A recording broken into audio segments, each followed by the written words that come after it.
O Brasil vive uma transformação silenciosa, profunda e que requer a atenção dos pais.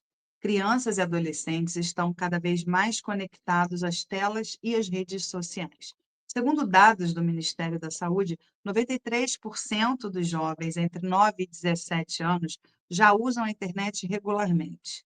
Mais de 80% possuem contas em redes sociais, mesmo que muitas dessas plataformas exijam idade mínima de 13 anos. Entre os mais novos, de 9 a 10 anos, 60% já têm perfis ativos. Esse fenômeno traz oportunidades, mas também riscos. O excesso de tempo diante das telas pode provocar atrasos no desenvolvimento da linguagem, dificuldades de atenção, ansiedade e distúrbios do sono. Além disso, os algoritmos reforçam padrões de comparação social, estimulam vícios de rolagem infinita das telas e podem limitar a diversidade de conteúdos. A inteligência artificial, por sua vez, abre portas para ferramentas educacionais inovadoras, mas também levanta preocupações com privacidade, manipulação de informação e saúde mental. Especialistas alertam que ambientes digitais não são neutros, operam sob interesses comerciais e exploram vulnerabilidades emocionais típicas da adolescência. O impacto é ainda maior em famílias que enfrentam desigualdades sociais, onde fatores como a pobreza e vínculos frágeis ampliam ainda mais os danos. Por outro lado, o ambiente digital, se usado adequadamente, pode ser aliado, promovendo acessibilidade, diversidade de vozes e recursos pedagógicos. O desafio é equilibrar riscos e oportunidades, garantindo que a tecnologia seja ferramenta de crescimento e não de adoecimento. Para entender melhor esse cenário e orientar famílias, convidamos hoje um especialista no assunto, Dr. Vinícius Pazzapan, que é neuropediatra pela Faculdade de Medicina de Marília, com residência em pediatria e neurologia infantil pela Santa Casa de São Paulo. Dr. Vinícius atua como neurologista no Hospital Infantil Menino Jesus, em São Paulo, e é referência em transtorno do espectro autista, atrasos de fala e linguagem, dificuldades escolares e saúde mental infantil. Boa noite, doutor Vinícius Pazzapan. Acho que eu tinha falado errado antes. Boa noite, Fazapã. obrigada por aceitar nosso convite. Boa noite, obrigado vocês aí pelo convite. Boa noite, Camila, a todos e todas que estão nos acompanhando. É com muita alegria que eu sento aqui e a gente possa bater um papo. Mas acredito que você já foi muito feliz em algumas falas suas, né? De sinalizar que é uma ferramenta muito nova na nossa sociedade. Estamos falando aí de inteligência artificial generativa aberta para o público em geral, aí década de 20 do século 21. Então a gente está engatinhando para aprender a lidar com essa ferramenta. E eu acho que é importante, né, como toda ferramenta que o ser humano cria, que a gente desenvolve, entender que tem seus pontos fortes e seus pontos fracos, e como auxiliar as famílias, né? Eu acho que essa próxima geração que está chegando aí, a nossa, a lidar com uma complexidade de funções que ela pode nos oferecer, e tentar entender também que, como toda ferramenta, tem suas limitações. Certo. Eu já começo a entrevista dizendo que eu sou uma mãe de adolescente autista, quer dizer, tenho 1000 perguntas aqui para o Imagina, doutor fica à vontade. Vinícius. Uhum. Doutor Vinícius, bom, primeiro vamos lá. Diante desse panorama, quais são os principais sinais de alerta que os pais e os profissionais devem observar no comportamento das crianças e adolescentes em relação ao uso das redes sociais e das telas, né? Acho que é um pouco assim onde mora o perigo, né? É, é, o perigo ele já está na rede, né? A rede é um campo extremamente aberto e, felizmente ou infelizmente, de muita liberdade de transição. Os pais vão ter que ficar muito atentos, porque, como é uma ferramenta muito nova, poucas leis e a gente ainda não tem uma regulação social, né, estatutária, federal, que garanta uma segurança do uso das redes sociais. Antigamente, as mães se preocupavam muito, né, do filho ir lá na rua brincar e ser assaltado, sofrer um risco ou um acidente. E hoje a rede social ela também tem esse perigo. Tem muitas pessoas que acabam se utilizando desse subterfúgio de fácil acesso, criando personagens fictícios, criando contas fictícias para entrar em contato com esses jovens, esse adolescente, às vezes, muitas vezes, pais que fazem conta para criança, Instagram, Facebook, Twitter, TikTok, o tipo Twitter, né, que agora é o X. Sim, Então, vão ter que estar muito atento, porque não existe uma lei tão firme, tão fixa que segure isso, ou que garanta uma segurança para essas crianças e adolescentes usarem. A gente tem modelos experimentais, por exemplo, se você pegar a Austrália, a Europa está discutindo bem forte isso, e China e a Rússia ela já tem modelos mais fechados de, por exemplo, não liberar redes sociais para adolescentes abaixo de 14 a 16 anos. olha, E, no meu ponto de vista, é muito salutar, porque o adolescente ainda não tem ferramenta psíquica nem estrutural para lidar com determinadas situações que a rede pode abrir. Principalmente hoje em dia, com a IA generativa e a criação de vídeos, é muito corriqueiro e, infelizmente, já peguei na minha clínica pessoas pedófilos usando foto de criança e desenvolvendo vídeos sexuais e às vezes até apertando ali a família numa situação bastante delicada.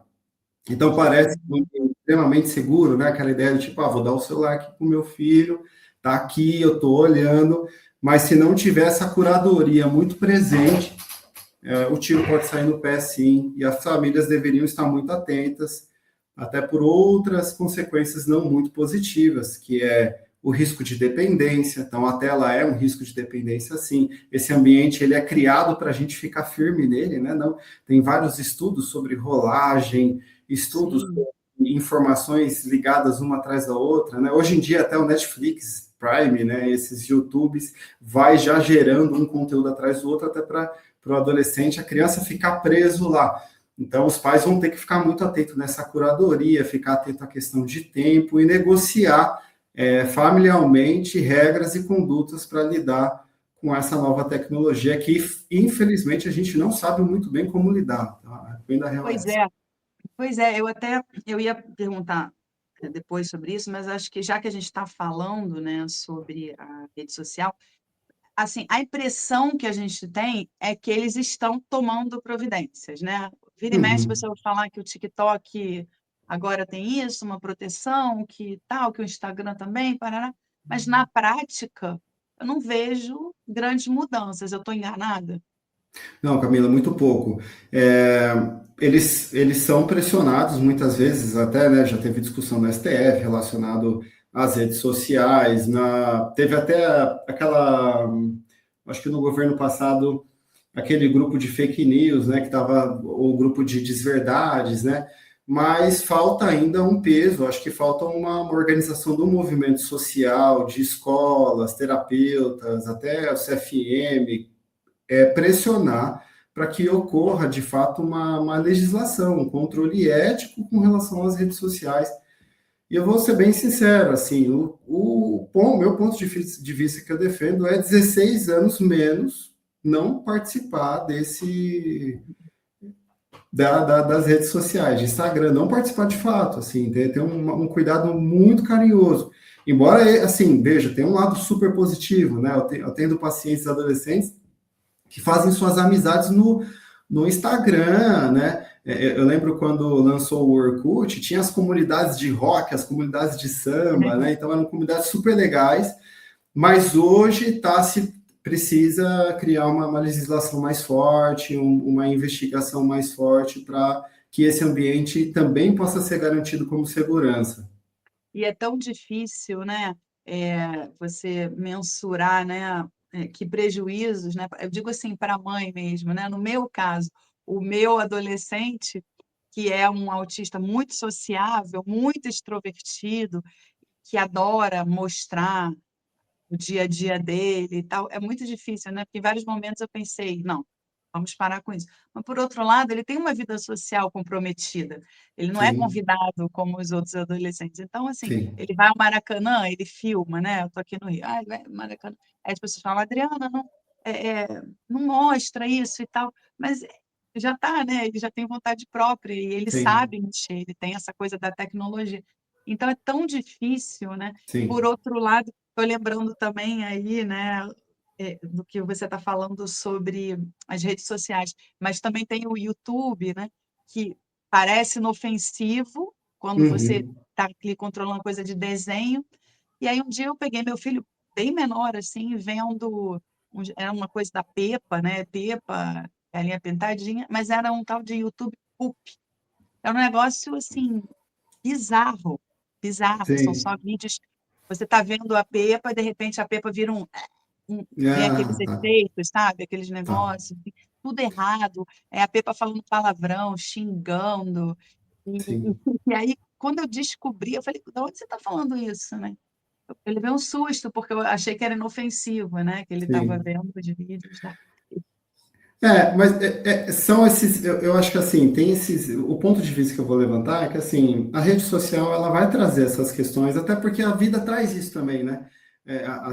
Tanto nas relações intersociais que o adolescente, o jovem, a criança vai ter momentos onde ele vai ter que lidar com uma falta, com uma angústia, uma coisa inesperada, um medo, e os pais estando ali presentes, atentos, eu acho que é um contrato ainda que está muito aberto. Então, assim, se de fato a família escolher optar por liberar que seu filho acesse esse conteúdo virtual, que fique muito em cima ali, muito atento ao que está acontecendo, né? Acompanhando de próximo quem são as pessoas que ele está conversando, que tipo de conteúdo ele está buscando, que ele está consumindo, mas tem um ponto ali da rede que é essa que muitas vezes eu percebo conversando com os pais e que às vezes eu me questiono, que é o que a rede, o celular, o YouTube, em que lugar ele está assim entrando? Que espaço, que lugar naquele momento ele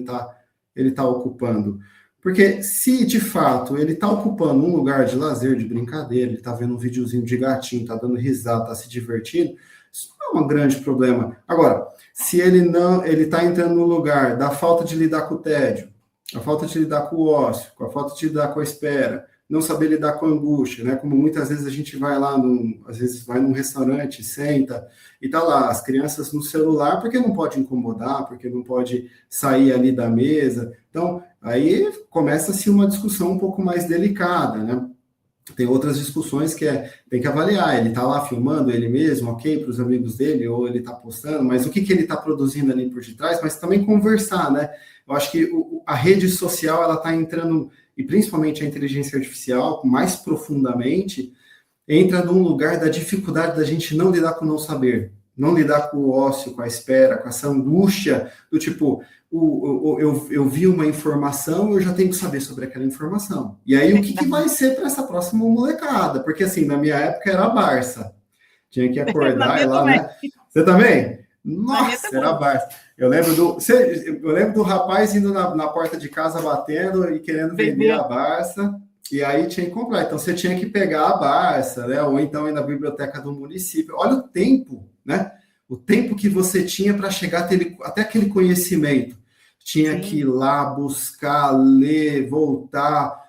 Hoje, com a inteligência artificial generativa, Deus é mais. Você coloca lá sua pergunta, já sai, até com referência, até muito bem É. estruturado. E aí, o conhecimento ele vai perdendo até seu valor. E até, por um lado, tem um lado bom nisso, que é assim, esse conhecimento intelectual, né? Tipo, até que ponto o QI vai ser tão importante daqui para frente, sabe? Se você pode acessar a informação ali até que momento. Porque cada vez mais a gente vai se prender a como construir o conhecimento, né? Como que você chega lá, que método você chega lá. É, Vai ser uma outra e geração. esse tema do ócio, né, muito interessante. Eu não vou me lembrar agora de quem é desse artigo, mas eu li um artigo sobre essa coisa de não saber, essa geração não sabe lidar com o ócio, né? E isso Uhum. fica muito evidente, assim, eu tenho 52 anos. Quando eu era criança, eu ia para o médico, né, e na sala de espera não tinha nada para fazer. E é ali que você, né, ficava ali também, né, estou dando um exemplo, mas pensando na vida, né, tendo ideias. Ah, vou escrever uma Sim, poesia. Ah, hoje eu vou ler aquele livro. a Amanhã eu vou conversar com imaginação, né? amanhã eu vou conversar com aquela amiga na escola. Poxa, fiz alguma coisa errada? Não. Ou, né, amanhã eu vou jogar bem handball. Quer dizer, a gente lidava com ócio obrigatoriamente, né? E essa Sim, geração simplesmente não sabe lidar com ócio, né? Se você super. não acabou a bateria, Ah, É entra em caos, né? curto-circuito, né? Dá curto-circuito, assim, salve o power Sim. bank, né? Ah, Assim, porque realmente eles não sabem lidar com ódio. E é um prejuízo e tanto, né, para a criatividade, né? A psicóloga do meu filho sempre fala assim, a criatividade é ali que a gente, né, desenvolve, né, as ideias e pensa uhum. também em outras coisas, e realmente está puxado. Agora, doutor, neurologicamente falando, qual é a idade certa para uma criança usar celular? Aí falando mesmo em termos de, né, de luzes, de visão, Olha, quanto se prejudica. teoricamente, assim, não tem nada muito com evidência científica que vai embasar, mas o que os estudos vêm mostrando é 3 anos mais, tá? Antes dos 3 anos, zero de tela, tá? Zero mesmo, assim, tentar segurar o máximo. Agora, veja, isso Isso inclui tem TV? tanto. Isso inclui televisão? Isso inclui televisão? Isso inclui televisão, mas a televisão, por exemplo, você conseguir colocar um desenho, uma musiquinha, ou um desenho curto ali, até ok, mas é difícil assim, porque isso, mais teoricamente, 3 anos, tá? O que eles vêm defendendo é cada vez mais segurar até os 2 anos completos, né? Depois dos 3 anos, 1 horinha ali de tela por dia, e aí conforme vai se aumentando, chegar até 2 horas, e aí vai se regulando essa entrada do videogame, do Ah, YouTube, né? Mas tem muitas camadas aí, né, com relação a quanto segurar de tela, né? Eu converso com famílias de A a Z e eu percebo que a relação com a tela é muito diferente, né? Tem estudos mostrando que a população mais carente acessa muito mais tempo a tela do que uma população que tem um nível socioeconômico um pouco melhor. Brasil é um dos maiores, está em top 5 em quantidade de horas de tela. O brasileiro ele fica mais de 3 horas de tela por dia. Isso de média geral. Então a gente tanto é que, se eu não me engano, teve o show do Bruno Mars aqui, e ele aproveitou para angariar seguidores, porque brasileiro é um cara que assiste muito o Instagram, acompanha muito pela tela, assim, é uma coisa absurda. O quanto que brasileiro ele está envolvido em rede social, né? Mas a gente tem que tomar um cuidado de também ocupar esses espaços do lazer, do brincar, de andar de bicicleta, soltar pipa, né? Essa tecnologia mais analógica. Uma das características que eu venho observando, voltando a essa questão do tempo, é exatamente isso. As crianças não têm mais tempo, não sabem mais lidar com esse tempo, porque às vezes eu falo isso para as famílias, olha que interessante, né? Antigamente você ia ver um filme, na minha época, você tinha que alugar, você tinha que ir lá, pegar a exato. fita, levar para casa. Hoje a molecada aperta o play. E aí, quando não tem internet ou trava, eles se desorganizam, assim, eles entram numa uma birra mesmo, assim, ficam nervosos, estressados por aquilo não funcionar. E uma das características mais humanas é o esquecer, é o errar, né? O bichinho na floresta, se erra, talvez ele é comido. A gente tem autorização para errar, né? E o quanto isso é importante para que determinadas coisas desenvolvam. Eu lembro que o primeiro antibiótico foi por causa de um erro. Né? A amoxicilina foi porque esqueci o nome do cientista, largou lá o fungo e virou antibiótico. Então, assim, muito do que a ciência produz é no erro, no esquecimento. E aí isso é tão complicado, sabe? Quantas vezes eu já vi mães que a criança está lá questionando e liga o chat GPT, o chat, minha filha perguntou tal coisa, fala aí.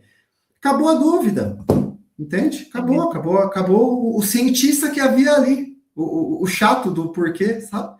Então, isso aí, de quando a gente vai lidar com essa angústia do não saber mesmo, de tolerar isso. E é verdade. a IA, ela vem como mais uma ferramenta. Vão vir outras, porque a gente nunca vai dar conta do real, nunca vai dar conta de sanar. É igual, tem alguns colegas, né, que vão falando, pô, mas a inteligência artificial, o que vai ser dessa próxima geração? É uma geração diferente. É uma geração que a constituição neurológica vai ser diferente. Por quê? Porque o nosso cérebro ele desenvolve por estímulo. Agora, o que é estímulo depende de cada ser humano. Isso é muito bonito. Cada ser humano é como uma estrela na Terra. A gente tem a mesma estrutura biológica, esse real que a gente tem que lidar, mas o estímulo é diferente. Uns vai ter estímulo da mãe ali presente, o outro de uma babá, o outro de uma tela. O que, que vai ser para cada um desses, sabe? E não dá para falar que é positivo ou negativo, porque o tempo vai ter que ver, o tempo vai ter que construir. Agora, Então, vai ser uma Tony, geração diferente. é, agora, o uso das redes sociais, desculpa, o impacto do uso das telas no sono das crianças é muito Uhum. grande, de fato? Sim, sim, de fato. Porque, olha que interessante, há 30 mil anos atrás tinha mais leão na Terra do que ser humano. Biologicamente, a gente continua com o mesmo cérebro. Há 150 anos a gente teve a luz, né? Essa luz aqui que a gente está usando. Isso é muito recente. Não teve nenhuma grande revolução biológica que a gente lida com essa quantidade de informação. É muito estímulo. E esses estímulos eles vão fazer migrações, interconexões neuronais para campos diferentes. E temos campos nos nossos cérebros que ligam e desligam, relaxam e contraem, corre, fuga ou relaxado. Ah, E essa geração está cada vez mais lidando com uma quantidade de dopamina muito grande, né? A necessidade de estímulo para que ela lide ou que ela queira uma informação está cada vez maior. Isso é muito interessante, por quê? Porque essa geração, eu brinco, eu falo para os pais que a única coisa que continua analógico é a escola. Tá lá a lousa, tem que catar o caderno, tem que sentar, tem que olhar, aprender a professora, tem que focar na professora, que às vezes é chato, às vezes ela dá uns berros, né? É a única coisa analógica que sobrou. O resto é tudo digital. E eu vejo que a força que a molecada tá tendo que usar para prestar atenção tá muito grande. Porque é muito mais fácil, isso daqui é muito cômodo. Isso daqui foi desenvolvido, estudado, lapidado para vir fácil. Para vir fácil. E educação é um processo de gasto energético muito grande. Então, essa molecada está desacostumada. É a geração mais preguiçosa que o ser humano já criou. É a geração que menos se incomoda, que menos se movimenta, cada vez menos. E isso está impactando, direto ou indiretamente, no processo de aprendizado. Tanto isso, é que tem estudos mostrando que o QI médio dessa próxima geração já é menor do que o nosso. Agora, o quanto que isso é causa e efeito, a gente não se sabe, mas que tem o seu papelzinho ali de atrapalhar, com certeza isso tem. eu ia te perguntar exatamente isso. Eu ia te perguntar de uma maneira menos delicada. Se essa Uhum, geração, se sim. significa que essa geração será mais burra que a anterior, né? Mas é um pouco isso. É, é, Uma é maneira. uma... Sim, deixa eu ver. O que acontece? Essa geração vai olhar outras coisas. Aí está o ponto, um ponto delicado. Não é que ela é mais ou menos inteligente, é que QI é uma ferramenta de inteligência. O Ah, que é essa tal de inteligência, né? Tem várias. A gente tem de inteligência. Tem um autor que chama Gartner, que ele vai falar sobre as várias inteligências que o ser humano possui, né? De matemática, cinética, espiritual e assim sucessivamente. Então, essa geração da internet, da inteligência artificial, vão ter outras inteligências. E talvez a nossa geração adulta nem saiba olhar essa inteligência. Então pode ser que a gente está mapeando o QI, a média do QI vai cair, mas o que é QI para eles? Tanto faz. Tem um programa que responde para mim, para que eu vou ficar me preocupando em responder, entende? Eles vão verdade. deslocar energia de inteligência para outros lugares. E aí, essas ferramentas de avaliação, elas estão cada vez mais obsoletas. Verdade, né? Aquelas avaliações como é o nome? Esqueci. Neuropsicológicas, né? Sim, elas vão ter que ser totalmente revistas num curto período de tempo, provavelmente. Agora, Pois é. ainda não que elas sejam ruins, elas estão aí para serem usadas, mas é uma outra geração. A gente vai ter que olhar para eles de uma outra forma, desenvolver outros métodos avaliativos para tentar entender Pois é, ou eu até chegar eu próximo. posso dar um exemplo pessoal, né? Mais uma vez aqui, mas é muito interessante. Eu acho o caso do meu filho muito interessante. Eu fiz uma avaliação, ela botou um QI baixíssimo, assim, não deu um Uhum. QI baixíssimo de acordo com o negócio dele. Eu levei no mesmo dia que saiu o resultado para a psiquiatra. E na psiquiatra, eu falei, olha, ele faz um negócio aqui, ele tem uma rapidez aqui de raciocínio que eu gostaria de te mostrar, né? O meu filho, se você falar qualquer dia, mês e ano, tipo, se você disser agora, assim, que dia cai 13 de setembro de 2035? Ele vai te Uhum. dizer o dia da semana, em 2 segundos. Nossa, que legal. Ele decorou o calendário, eu não sei, e ele é péssimo em matemática. Assim, ainda não teve o estalo da matemática, ele não está nem aí. Uhum. Se você perguntar quanto é 32 mais 32, ele vai Uhum. levar um tempão para te responder. Mas se você perguntar Sim. qualquer ano para trás ou para frente, dias, assim, não vou dizer todos os anos, mas, sei lá, 1900, eu sou de 1974, ele acerta o dia que eu nasci. Se você falar 2058, 2060, ele acerta. E aí ela falou, eu não vejo uma habilidade como essa há muito tempo. Eu falei, pois é, e olha a avaliação dele. Aí ele pediu uma bateria. Ele nunca tinha feito uma aula de bateria. E ele toca bateria como um profissional. Eu levei ele numa Ah, que escola de legal. bateria, o professor falou, o que que é isso? Ele nunca fez uma aula de bateria, nunca fez Uhum. uma aula de bateria. Ele Uhum. olhava um amigo tocando, um amigo Uhum. adulto, né? Então, eu acho que é muito nessa linha, né, que você está falando. Eu acho que esse tipo de avaliação vai ter que ser revista também, né? Vai. Sim, Porque, porque ela não dá conta, mas assim, qualquer avaliação não dá conta do real. O real é muito grande, a gente não dá conta. Nós somos seres de linguagem, nós somos seres que falamos, mas nossa fala não dá conta do real. A gente chega ali, tá tentando, a todo custo. E vai continuar produzindo novas formas de tentar descrever o que está acontecendo. Mas essas avaliações, muito provavelmente, elas vão ter que ser revistas num curto período de sim, tempo, que é uma outra geração. Mas esse autor, o Garчин, ele vai falar dessa inteligência musical, né? Tem pessoas que têm ouvido absoluto, né? Ele consegue escutar a música e descrever a partitura. Já tive a oportunidade de atender algumas crianças maravilhosas, fantásticas. Não escreviam português, mas, pô, eles eram letrados em música. como pode, E né? exato. E aí, como que o QI dá conta? Não dá. Não dá conta. Outras ferramentas também não valem. Mas são ruins e são péssimos? Não, vai ter que ser avaliada com critério, com carinho, para cada paciente, para tentar entender como que aquela Segundo, ferramenta vai ajudar ou não no processo terapêutico dele. o quanto que a criança está prestando atenção naquilo que ela está respondendo, por exemplo, né? Uhum. Total. Agora, doutor, o que que é FOMO e como isso afeta os adolescentes? Fomo? Aqui está escrito FOMO. Essa produção mandou essa pergunta. Então, vamos. Eu não sei o Quer que que é FOMO. descrever? FOMO. Talvez é o FOMO de Fear of Missing Out, né? Uma coisa assim, Ah, tá. né? Graças a Deus que existe. Eu falei, gente, será que eu. Sim. É, olha, Fear of missing veja, out. Deve ser. é uma boa pergunta sua. Você me pegou agora bem. É uma característica. FOMO, Fear of Missing Out.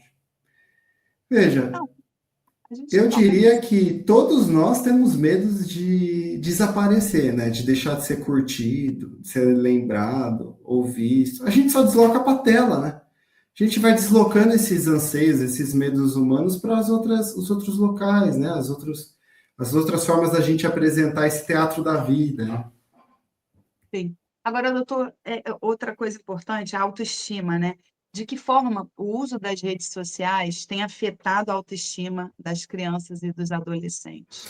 Nossa, O esse senhor é um deve tema lidar muito bem. com isso. Isso é um tema bastante complicado, porque aí mora uma delicadeza tamanha, que é, com essa inteligência artificial generativa, cada vez mais essa noção de o que é um processo de envelhecer esperado está ficando para trás. Então, as pessoas usam filtro nas redes, procedimentos. Acho que tem até vários filmes que vão tentar trabalhar isso, A Substância, né? Um filme da Sim. Demi Moore do ano Ademir, passado, maravilhoso, indico para que assistam. Ademir, Essa necessidade e acredito que esse é um tema bastante assim, infelizmente, do público feminino, né? O quanto que a mulher é cobrada, eu vejo pelos homens de estar sempre com botox em dia, com a pele em dia, né? Outro dia eu vi uma reportagem tão interessante assim, tipo fazendo elogio das barrigas dos pais, né? Tava o Leonardo DiCaprio na praia, sem camisa, barrigudo, e a reportagem era elogiando a barriga dele. Quando a gente vai ver uma reportagem de alguém elogiando a barriga de uma mulher bem gordinha? Jamais. Então, assim, Nunca. nunca. Então, é um momento que a gente, enquanto sociedade, vai ter que pensar com muito carinho isso, como que a gente vai apresentar isso para os nossos filhos, porque cada vez mais as crianças estão discutindo alimentação, como que elas vão ter que se vestir, se portar, e a rede social acaba criando essa fórmula, né, de cobrança cada vez mais cedo, e ainda mais com os blogueiros, youtubers, né, esses profissionais de mídia, muito embasado numa certa compulsão de compra e venda, né? Porque não é mais sobre a construção de um caminho, de um desejo, de um trabalho que você acredita, mas quantas pessoas te seguem, o que você está vendendo, o que você está produzindo, né? Cada vez a rede social ela tem esse caráter de manutenção de uma lógica de compra e venda, né? Sempre um produto. Então a pessoa está se maquiando, não é sobre a diversão de se maquiar, é sobre o produto que ela vende. Ela está falando um conteúdo, é sobre aquele produto que ela está vendendo. Então, é um mercado de compra e venda. O Instagram é muito isso, né? Eu acho que as pessoas deveriam olhar mais o Instagram como uma grande revista de compra e venda. E o E a quanto coisa isso também vai atrapalhando essa próxima geração. as meninas, né, muito novinhas já estão muito preocupadas, né, com cabelo, maquiagem, né, cada vez mais cedo, ficando muito preocupadas, né, com o corpo, e deixando para trás a infância, né, Sim. a adolescência. Doutor Vinícius, eu quero, por último, te perguntar para os pais que estão nos assistindo, quais são, os principais sinais de alerta, assim, o que que muda na criança, no adolescente que está se envolvendo com alguma coisa errada, na internet? Uhum. Que sinais, assim, são importantes os pais olharem, né? Sim. Ora, o primeiro ponto que nós pais, né, porque eu também sou pai, mas assim, que os pais vão ter que ficar muito atento é trabalhar um apego com o filho ou com a filha. De ter um canal de diálogo muito aberto com eles, de muito acolhimento, sem grandes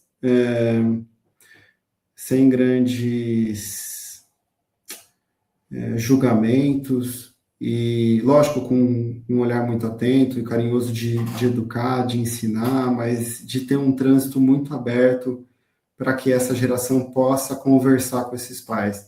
A gente está perdendo muito, eu vejo na clínica que as famílias estão perdendo um apego entre si, né? O apego social, o apego comunitário, o apego de pai e filho e filho, mãe e filha. Por quê? Porque não é, os pais têm que trabalhar, têm que estar para cima e para baixo na correria do seu dia a dia, eles não têm tempo suficiente de estar, né, ali tutorando, na curatela, né, olhando tudo que está acontecendo, que o filho está usando a rede social. Mas tem algumas questões que começam a chamar atenção, que é quando o filho fica muito livre, está toda hora com a tela, e isso é uma questão mais dos pais, de tentar organizar o momento, isso é muito importante. E quando os pais estão ali tentando conversar com o filho e tentando tirar o celular, ele não deixa, ele está escondendo o celular, escondendo aplicativo, escondendo mensagem. Quando vai tirar a tela, ele se desorganiza, fica irritado. O pai e a mãe percebem toda hora a criança ou adolescente tá lá pegando a tela, quer dizer, sinais de dependência, né, de intolerância, de raiva, de desorganização, quando você diminuição de repertório, por exemplo, o pai chega para o pai e a mãe fala, vamos dar uma volta, vamos jogar, não, eu quero ficar aqui na tela, então, intolerância, diminuição de repertório, querer ficar só ali, então, tem que ficar muito atento. Agora, os pais precisam ficar muito atentos nesse apego, nessa relação, tá? Entre eles, de ter um canal de comunicação, de conversa, de diálogo, de escuta, de não tentar sair interpretando o que o filho quer dizer, de não ficar nomeando o que o filho tem que fazer ou deixar de fazer, porque às vezes uma escuta vai te revelar mais coisas que você tem que trabalhar do que falar que o filho tem que fazer ou deixar de fazer. Então, talvez fique dentro de muitas coisas que precisam ser vistas, talvez fique essa fala, né? Tem também o cyberbullying, né, que é bom também, né, a gente Tem muito. destacar, né, Tem. por causa da depressão, né, essas coisas, né, Sim. adolescente. É, e são assuntos tão delicados, né, que às vezes marcam a vida de uma criança, de um adolescente por tanto tempo, de forma tão desnecessária, que poderia ser, né, de forma preventiva. O bullying, ele existe, né, ele existe, e talvez como fortalecer essa criança para lidar. Por isso que o pai e a mãe tem que estar ali atento, né. Se isso Hum, começar, de ter um canal de comunicação, de estar ali aberto, tem aquela série adolescente que vai falar muito sobre isso, né, os red pills, né, os bullying, de quanto que isso pode levar para caminhos tão complicados, né? E é uma série até bonita, né? O pai achando que estava ajudando o filho, deixar ele jogar videogame, e o caminho que o menino foi traçando, sem ali a supervisão dos pais, de uma família que está tentando trabalhar, lutar, que é a nossa família do dia a dia, que a gente tem que trabalhar, tem que correr atrás, tem que cuidar dos verdade. filhos, olhar a educação. Doutor Vinícius, olha, o tempo passou voando, esse assunto, ele tem, assim, uma infinidade, né, de Sim, abordagens, né, que a gente pode fazer. Eu vou pedir para o Malavolta agendar mais uma vez, aí quando você puder nos atender, porque realmente vai ser um prazer, fico à disposição. é um assunto muito legal. Eu vou deixar aberto aqui o espaço para você se despedir, dar o seu recado. Eu fico muito grato pelo convite, por esse espaço. Quero deixar um grande abraço aí a todos e todas brasileiras aí, brasileiros que estão na luta aí no dia a dia. É um assunto que muitas vezes assusta, mas que tentar ali estar perto do seu filho, da família, das pessoas que você ama, dialogando, conversando, tirando um tempo para ter olho no olho, algo mais analógico do que sentar e comer junto, às vezes escutar uma música, cantar, dançar, né? São tão importantes. Queria também deixar um abraço para minha família, minha esposa, minha parceira de vida, Carol, meus filhos, Caetano e Cecília, que tanto amo, e os meus amigos aí que me acompanham, minha família estendida, e quero agradecer aí mais uma vez o convite, eu fico super à disposição para a gente conversar e bater um papo, que sim, é um assunto extremamente complexo, mas que também tem muitas alternativas viáveis e possíveis para a gente construir, enquanto sociedade, um mundo melhor, né?